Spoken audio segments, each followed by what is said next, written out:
You're listening to Economics Detective Radio.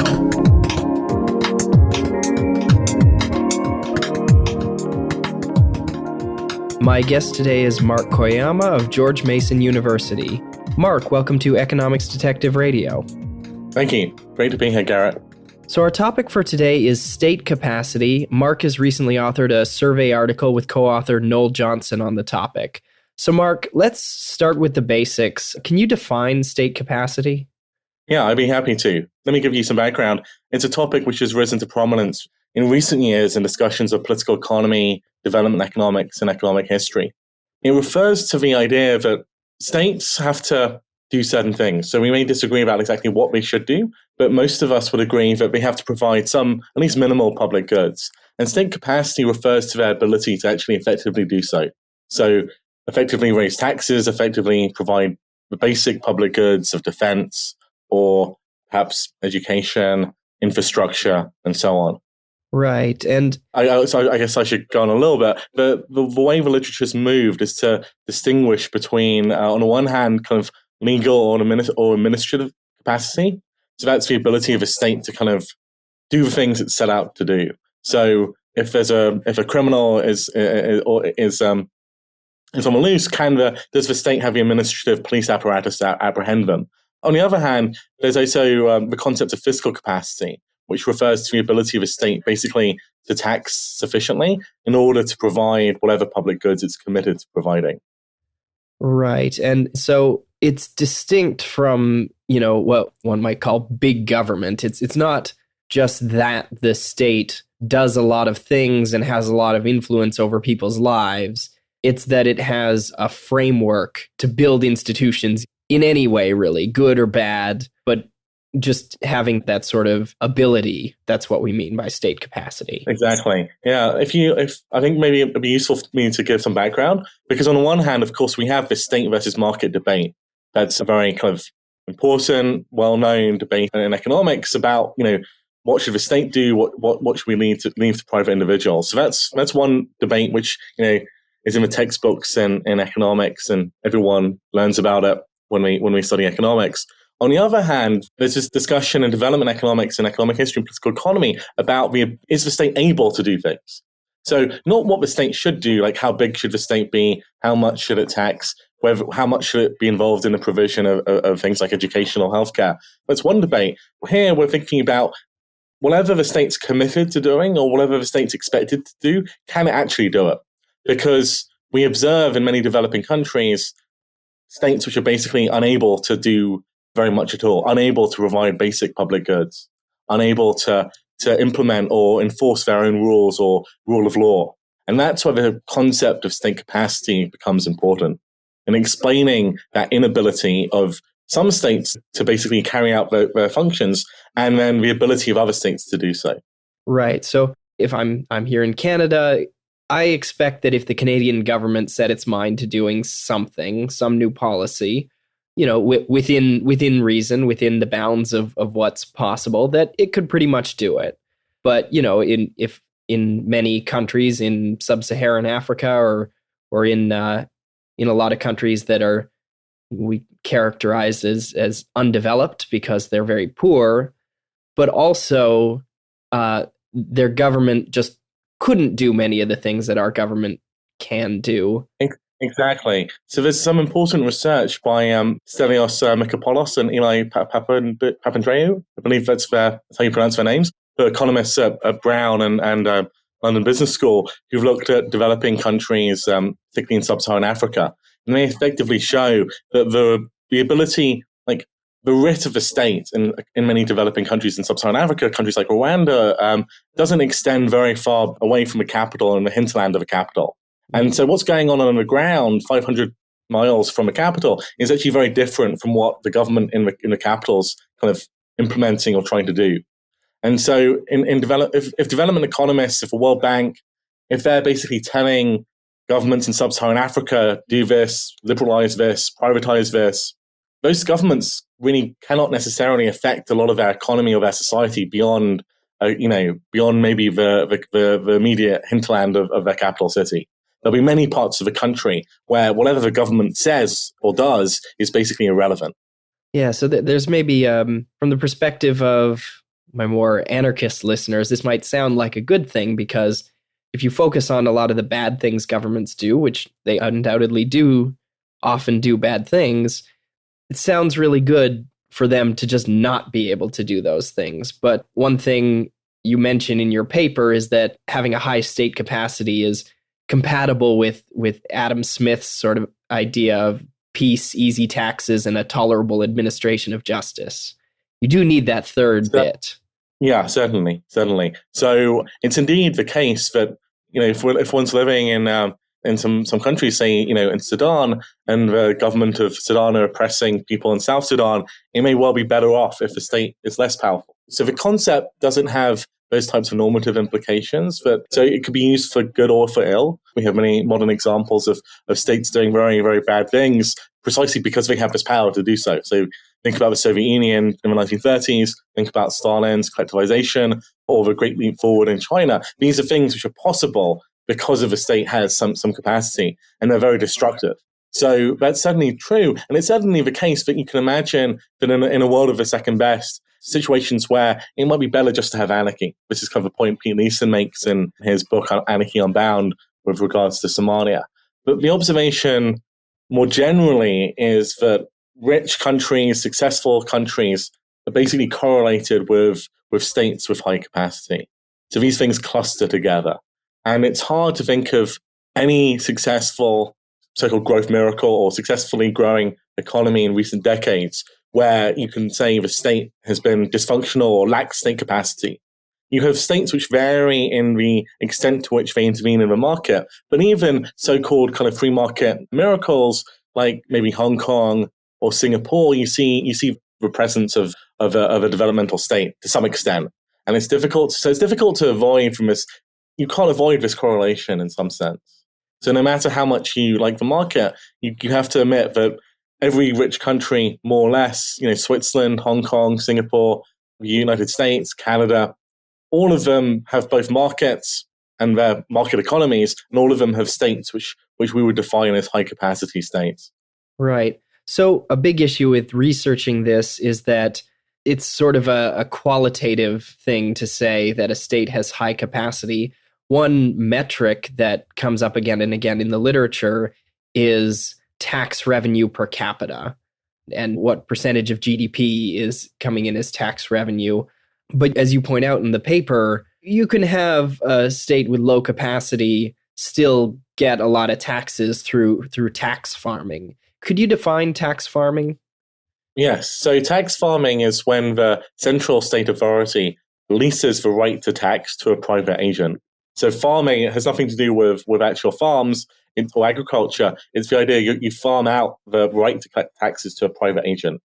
And the idea would be, I'm a government, my bureaucrats or my whoever I have to collect taxes, they're basically incompetent and inefficient, and they may be corrupt. They don't necessarily know the local conditions. They don't know basically how much wealth there is in this particular village I want to tax. So instead, I can offer to private individuals or private companies the right to collect the taxes. And they'll often, in many historical societies, these farms were auctioned. So there'll be a competitive auction for the right to collect taxes. And that would mean that the person with a comparative advantage in tax collecting, maybe it's a local notable or a local merchant, they would basically win the bid to become the tax farmer, maybe the lowest cost bidder. And they would collect taxes on behalf of the state. So here the state doesn't have its own administrative capacity, it's basically outsourcing it. And so tax farming, it has a very bad reputation historically. You can imagine there are some perverse incentives it sets in place. The tax collectors may have an incentive to shake down local people and to behave in a corrupt manner. But on the other hand, it has benefits for the ruler, as I've already suggested. Basically, you're getting the lowest cost tax collector or the most efficient tax collector rather than relying on your own people who may be quite inefficient. So that's why we see tax farming across history. We see it in Republican Rome. We see it all across medieval Europe. And it reappears at various points in history as a way that states collect taxes. Although with the rise of modern states after 1700 or 1800 in places like England, and then France, Dutch Republic, Germany, tax farming goes away. It's replaced by kind of bureaucrats who are collecting taxes directly on behalf of the state. Yeah, I was thinking about the Roman Republic when you're talking about that. A lot of people maybe don't realize that while they were expanding, a lot of what they did was incorporate the institutions and the elites that were already in the places that they conquered or sometimes just acquired through treaties.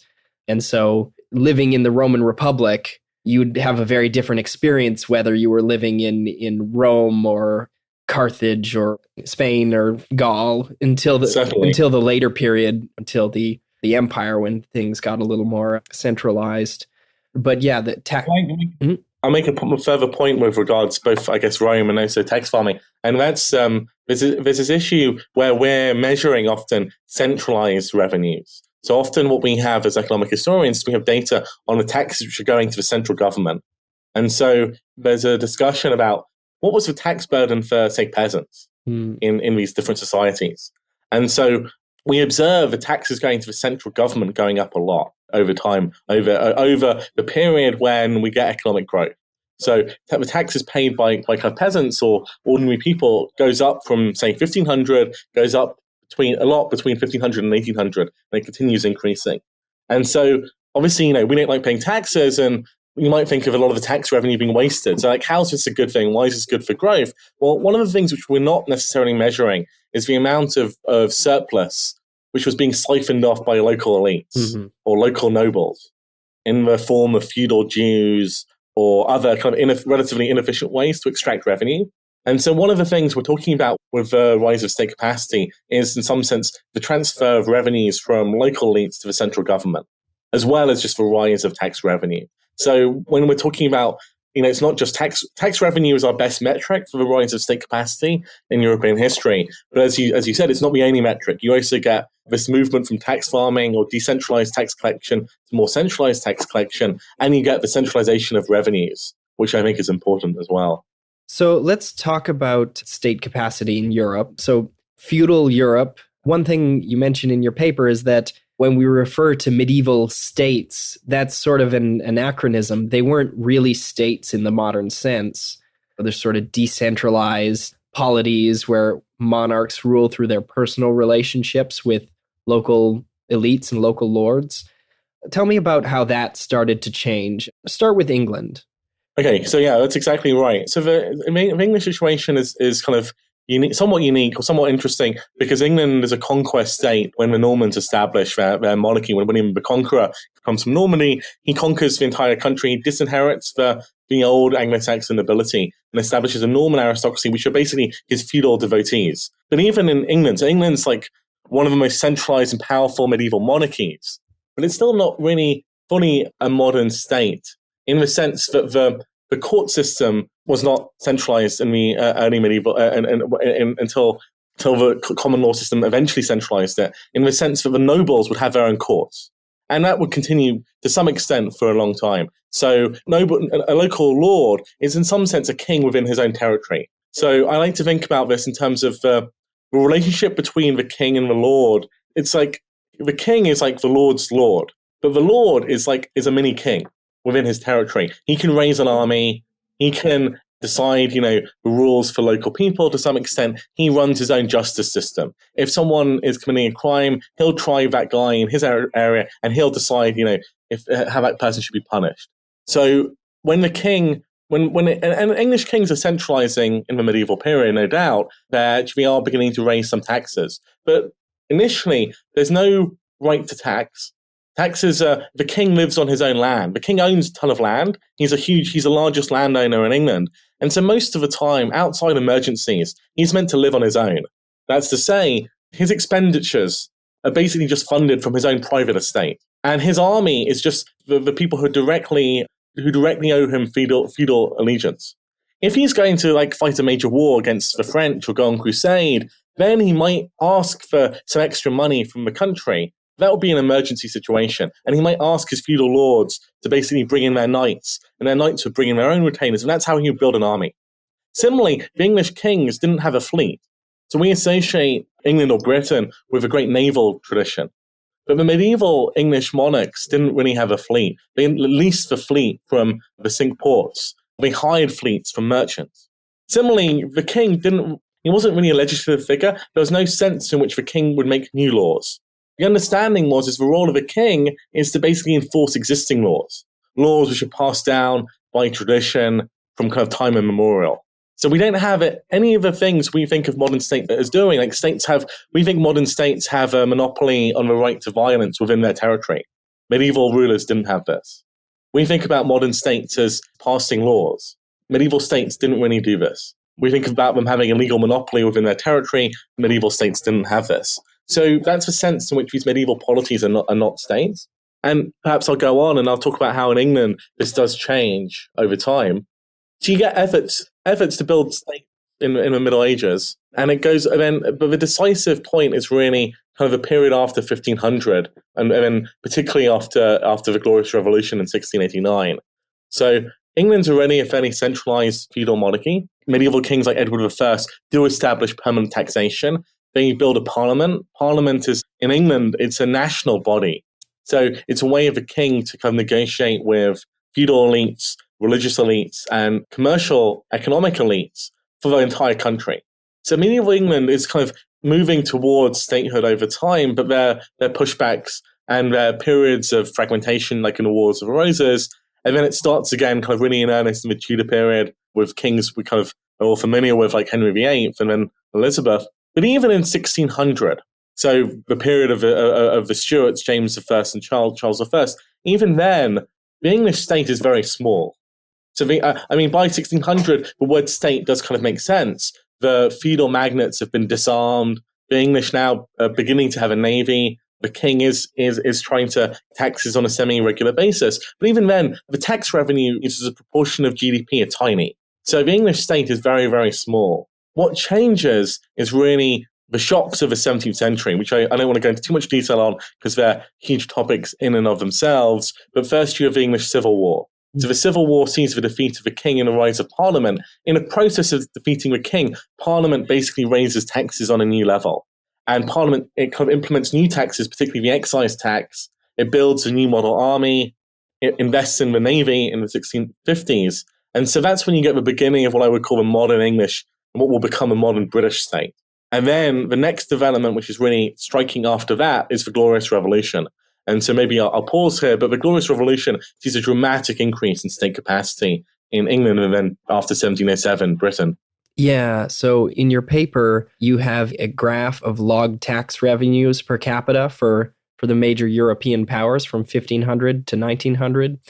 And just looking at England, they all start very low, but England just sort of starts around the 1650s. It surpasses the other countries, Spain, Prussia, France, Austria.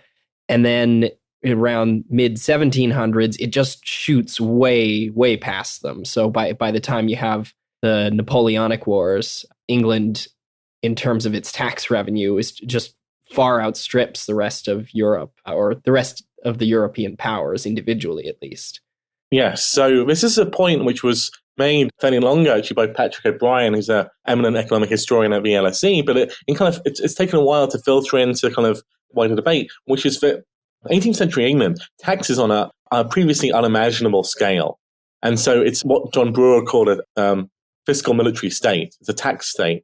And it does so really as a result of this deal which emerges in the 17th century between Parliament and the King. And so, as your readers may know, or listeners rather may know, there's a famous paper in economic history by Douglas North and Barry Weingast. So, Douglas North is a great kind of founder of new institutional economics, Nobel Prize-winning economic historian, hugely influential. And so he made the point that the Glorious Revolution of 1689, which is when the Catholic King James II was deposed basically by the English elites within Parliament and replaced by William of Orange, who was married to James's daughter, Mary. And so William struck a different deal with Parliament, whereby Parliament gained a lot of sovereignty, and the king basically gave up any independent power. He ruled now with Parliament as opposed to on his own. So this is a kind of cornerstone of England and then Britain's constitutional monarchy. And it's important in the North and Weingast's argument because it's constraining the discretionary authority of the king. And so the king previously had a lot of discretion. He could hire and fire ministers. He could choose on foreign policy. He could call or not call parliament according to his discretion. After 1689, this goes. The monarch loses a lot of discretion. So this is a reining in of the power of the monarchy. And that's all kind of true, and that's important. But North and Weingast emphasized how this led to more secure property rights in their argument.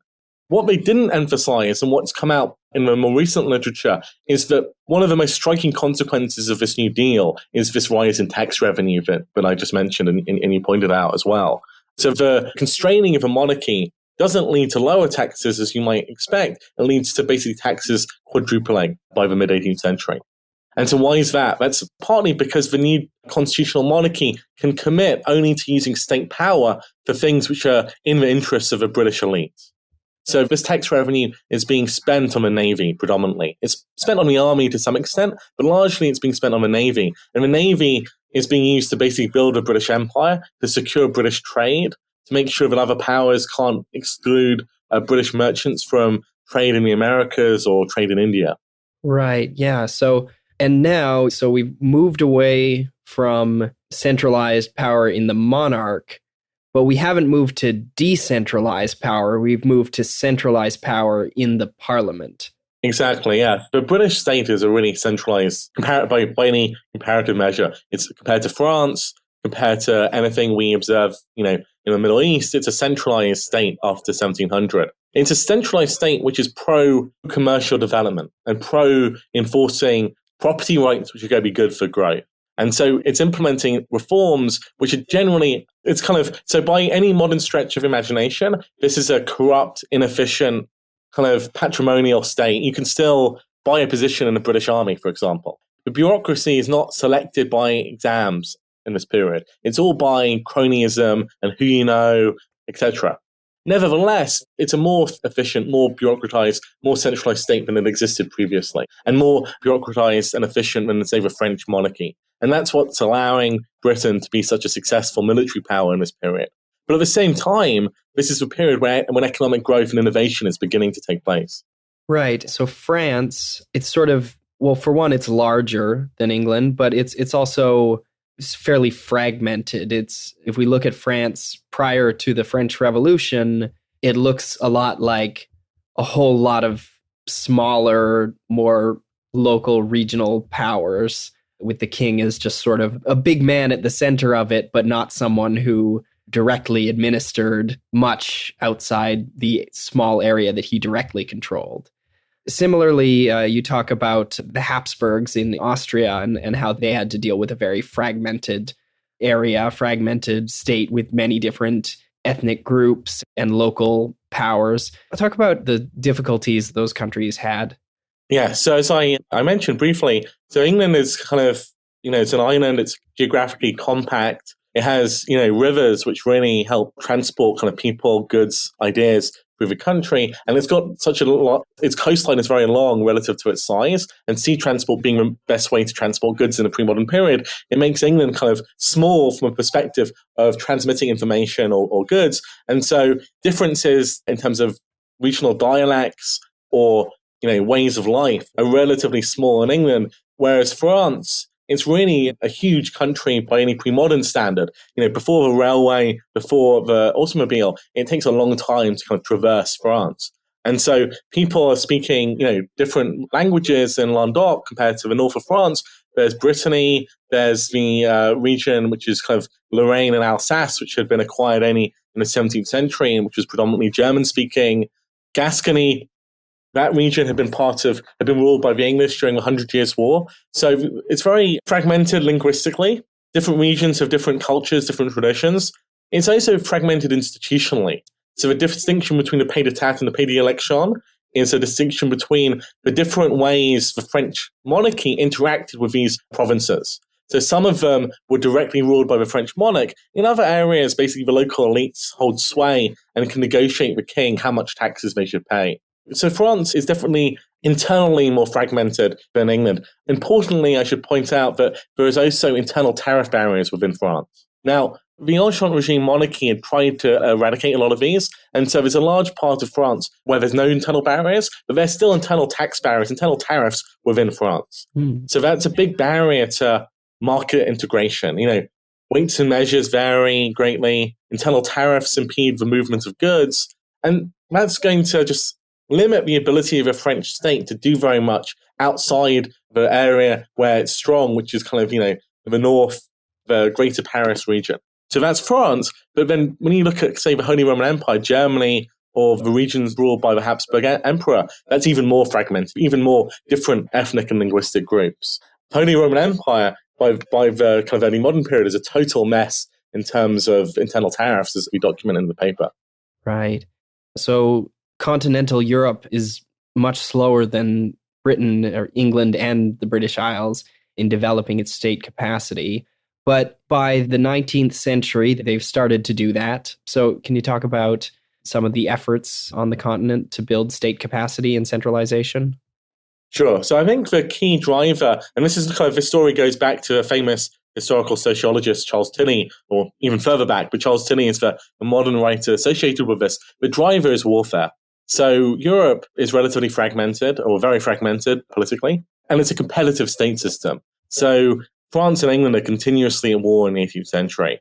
War is just, almost every other year in Europe there's some kind of war going on. And so war is going to be a driver for states to build state capacity. If you can't build state capacity, states which maintain kind of feudal, medieval institutions and tax-raising administrative systems, like the Polish-Lithuanian Commonwealth, basically lose out. So the Polish-Lithuanian Commonwealth is, I believe, the largest state in Europe circa 1600.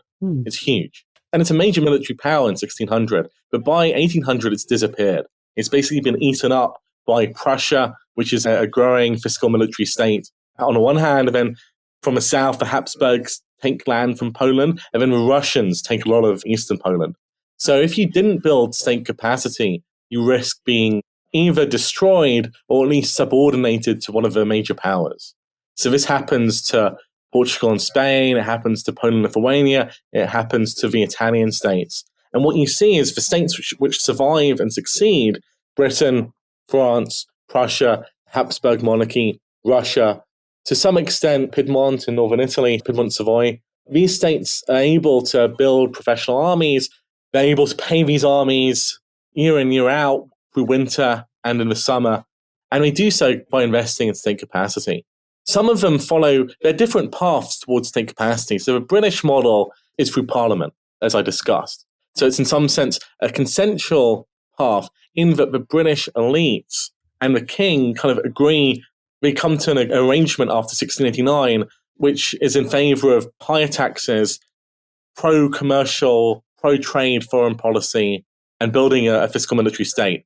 In France, there's no equivalent of parliament after the Estates General ceased to meet in the early 17th century. So it's basically the king trying to do this. And until the revolution, they're only partially successful. But then you get the French Revolution and you get a very dramatic increase in state capacity. A similar story for the other states I've discussed. So the Habsburgs, they are investing in state capacity in the 18th century, but then it's really only in response to the French Revolution that they really realize that they have to really upgrade their level of kind of state capacity, which is what they do after around 1800. Prussia's the same. So Prussia, Frederick the Great is doing a lot of stuff in the 18th century, but then they really implement very far-reaching reforms after Napoleon defeats them in 1806 at the Battle of Jena. And that's when the Prussians really implement what we think about as the Prussian bureaucracy, and that's when they kind of build an impartial bureaucratic state in that part of Germany. Right. Prussia's 19th century bureaucracy is very famous because it gives us a lot of institutions that were copied elsewhere. So Prussian military drill became the basis for all modern militaries. And the school system where you sit in even rows and stare at a teacher from age 5 to 18, you have the 19th century Prussia to sort of thank for that. Might be more or less thankful depending on how your experience was. But yeah, we can move on to Asia at this point, contrast it with what happened in Europe. One might think that, since there's been some form of centralized Chinese state on and off for the last 2,200 years, I mean, some of those off periods are quite long, but with China having such a long history and having been unified for large portions of it, one might think that they would have very high state capacity going into the modern age. But why wasn't this the case? Great. So that's right. So the Chinese case is kind of, let me backtrack a little bit by talking about Asia generally, then talk about China. I think the Chinese case is interesting because by some measures, they do have some state capacity. What I think is interesting is that they lose state capacity. They're unable to build on the state capacity they had in the crucial periods prior to the Western kind of encounter with the West, which they get in the 19th century. So let me kind of frame it more generally, and then I'll focus in on China, because I think China is kind of interesting, but also complicated. So I want to just say that the image a lot of us, myself included, before I kind of really researched this topic, is basically what I would call the Oriental despot model of East Asian states or Asian states. So the Oriental despot model comes from this guy, Karl Wittfogel, but it goes back to Karl Marx, even goes back to like Machiavelli, I think.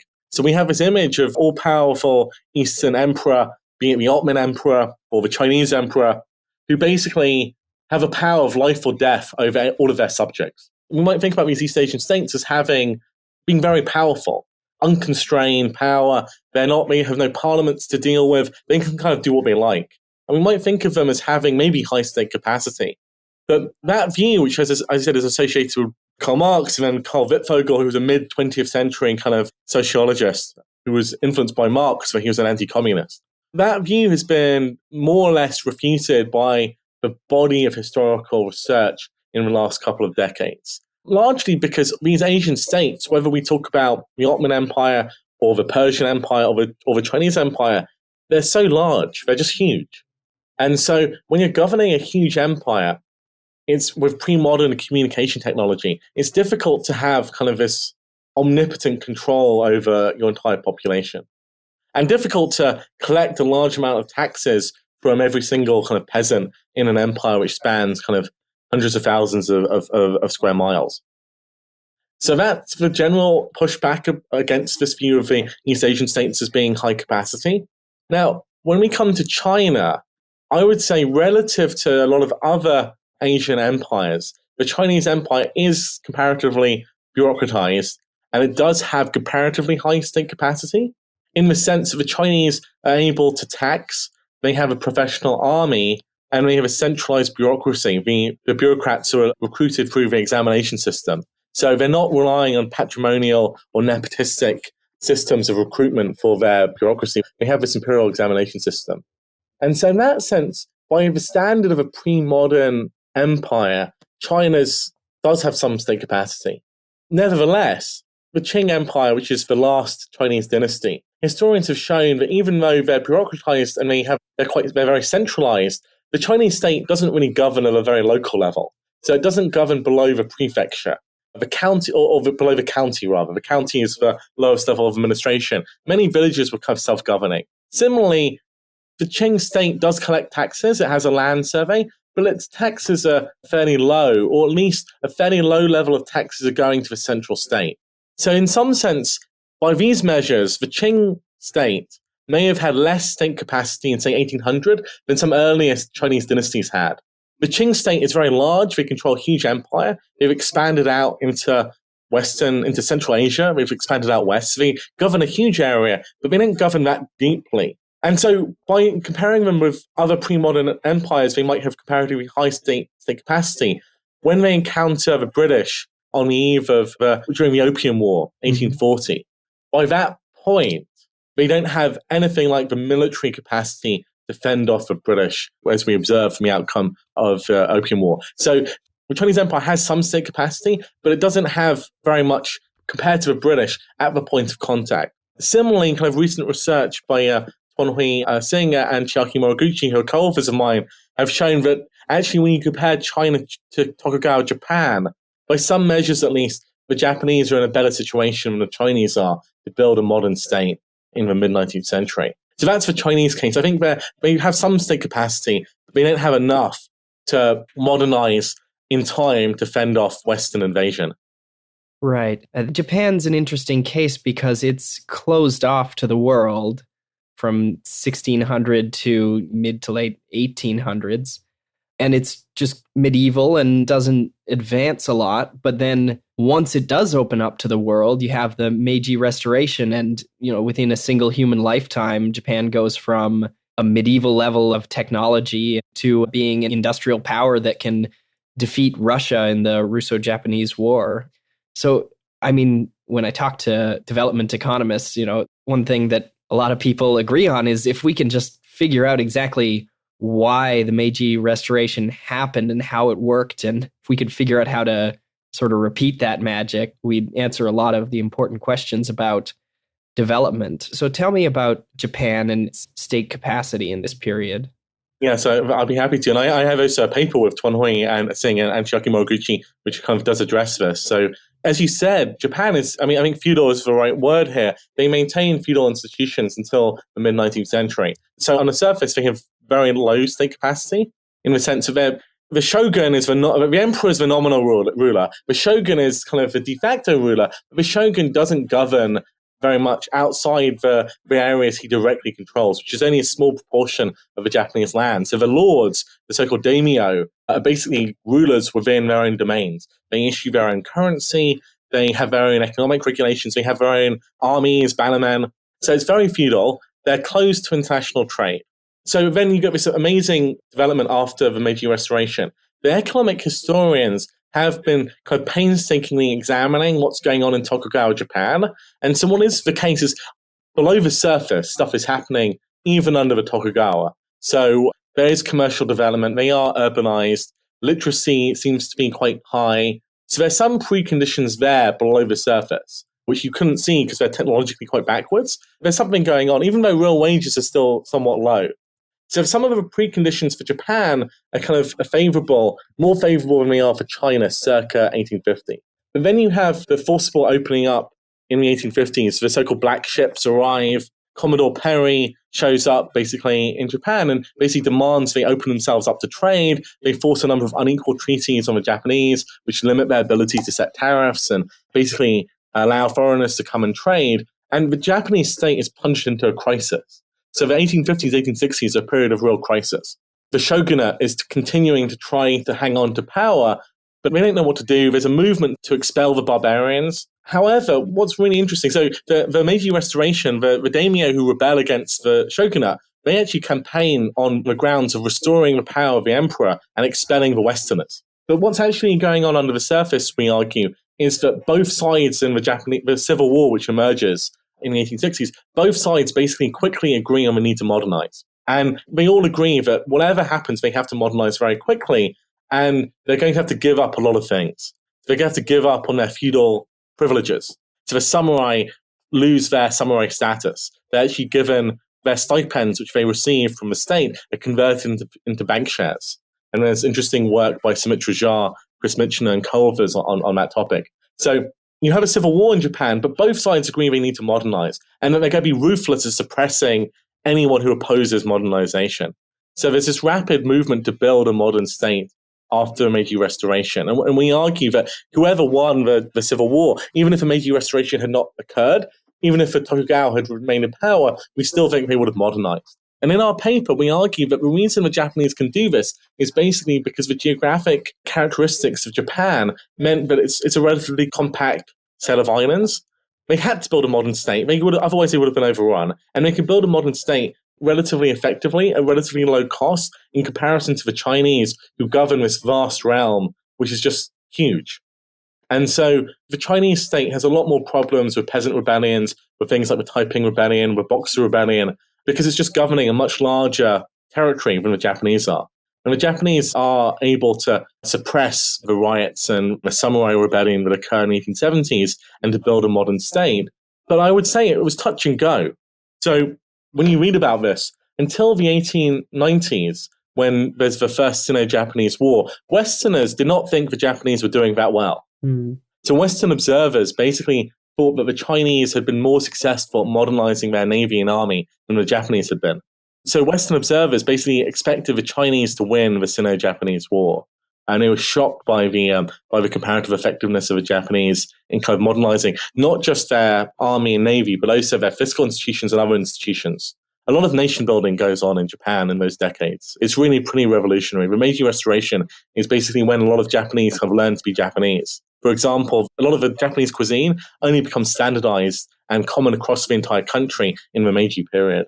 Right. And that goes along with development, right? They sort of developing internal markets and a division of labor. I think Tyler Cowen has talked about the idea of that cookbooks come along with development, because when you have a division of labor, then that means you need to outsource your meal preparation, and that means standardizing and writing things down as opposed to using the family recipe. I think so, yeah. You have a lot of women entering the labor force in late 19th century Japan, basically in cotton textiles. So they're basically living in dormitories in the cities, working long, long days, like 12, 16-hour days in cotton textile factories. So they're no longer at home, cooking. So that's when you get the bento box and all these aspects of Japanese culture. Similarly, the railroads were important as well. So there's a recent paper by a job market candidate, I believe, at LSE, looking at the railroads. So the railroads are really important in Japan, as they are in many countries, modernizing, linking together regional economies. The Chinese are very late to build a railroad. In China, the local elites basically frustrate to build railroads. They see railroads as foreign inventions, noisy dragons. So the Chinese are very late to build a railroad system, whereas the Japanese are able to build a lot of railroads in the 1880s and 1890s. So that's important as well. So a key sort of underlying theme here is that these countries that built their state capacity in the 19th century and earlier are the ones that are now in 2017 the wealthy countries, while the ones that failed to develop their state capacity are the ones that are still catching up, right? Yeah. So let's spend the last few minutes just talking about the relationship. What's the mechanism between state capacity and development and growth? So that's a great question. I think there's several mechanisms, and some of these mechanisms were more important at certain points in time rather than other points in time. So some of them are going to be more relevant historically, some of them are more relevant to development settings. But one of them, I'll mention a few, I'll try and be concise. So one of them is the complementarity between markets and state capacity. So we think about markets and states as substitutes often, like should the market do it or should the state do it? Which is, and often economists, myself included, are much more favorable to market allocation than non-economists are, because we understand the efficiency properties of markets. In the literature I focus on in a paper with Noel Johnson, it's the fact that pre-modern societies, markets were often impeded by states. And the building of state capacity actually allowed markets to flourish. So a canonical example is in Europe, where there were all kinds of internal tariff barriers within European states. And the 19th century basically saw the rise of more powerful states and the consolidation of these tariff barriers. So internal tariffs were struck down. Often external tariff barriers sometimes went up, which is not great from an efficiency perspective, but knocking down these internal tariff barriers was crucial to allowing market integration to take place, which it did in the 19th century. So that was an important one. I would say infrastructure is also important. So, for example, I mentioned railroads. Railroads and roads are really important because they complement markets. But you need a transport network in order to trade. And if you look at sub-Saharan Africa today, there's a lot of research about how terrible the road networks are in sub-Saharan Africa. There's also research about the lack of a railroad infrastructure. The railways in sub-Saharan Africa are just the railways which were built by the British. And the roads, if you could improve a road structure, you'd really massively increase within Africa trade. Similarly, the infrastructure for airlines and airports is pretty crummy in sub-Saharan Africa. So it's very expensive to fly between African states, for example, today. And so, people like the economists have documented this, and they've said, if you could improve that infrastructure, it'd be a boon to within Africa trade. And that could be a potentially important engine for economic development. So that's one angle. So low state capacity basically impedes markets. And state capacity can complement the rise of the flourishing and integration of markets. Another one I'll briefly mention, I guess, is the concept of a rule of law. So definitions of a rule of law can differ, but one of the important characteristics I think about the rule of law is this concept of equal treatment before the law. And in states which lack state capacity, they often are governed by structures which are based around unequal treatment. So to take an example, let's go back to Japan in the Tokugawa and Meiji period. So the Meiji period basically sees the elimination of what was a caste system in Japan. So Tokugawa Japan, there was a caste system whereby if you worked with meat or leather, you'd be in a lower caste than other people. Similarly, if you were a samurai, you were in a particular caste. Peasants were distinguished from merchants. And so that caste system is, in some sense, it's a way of low-capacity states can govern, because the caste system produces rents for local elites who then you don't have to pay them, they get the status of being high caste individual. But that means there's no rule of law because there's differential treatment by caste or by status. And so state capacity often involves this leveling, this creation of citizens, creation of a nation state where people are equal before the law. And that's associated with greater certainty, greater predictability of a legal system. And that will allow the division of labor to flourish. That will allow markets to develop. That will allow people to innovate and to basically build modern economies. So those are the two mechanisms I focus on the most, I think, as being the two most important mechanisms. Yeah, I feel like we could probably talk about this for another hour or two, but we're running quite low on time. Do you have any closing thoughts, anything that's important that we didn't cover so far? I think I just close by mentioning something which I haven't yet had a chance to talk about, which is there's also one of the things literature points to. So the kind of work I do, it's not really about policy advice for countries, because the advice builds state capacity is somewhat redundant. States kind of want to do this anyway often, and it's very difficult to do. So it's more about explaining why we observe some countries being kind of rich and having kind of modern states, and other countries being weak and having fragile states and being poor. So it's more about explaining these patterns we see in the data, rather than like saying the state should collect more taxes, because that policy prescriptions go vary on a case-by-case basis. And the final thing I'd say is one of the things it points to is kind of how did some states develop state capacity while other ones didn't? This is the question of like the deep determinants of economic growth. And so that's what I talk about in the final part of the paper, like what allowed some states to build state capacity more effectively, whereas why is it so difficult for, say, the Philippines to build a modern, effective state? Why does it seem to be stuck in an equilibrium where whatever state it has, it kind of ends up being cronyistic and corrupt and weak? My guest today has been Mark Koyama. Mark, thanks for being part of Economics Detective Radio. Thanks so much for having me.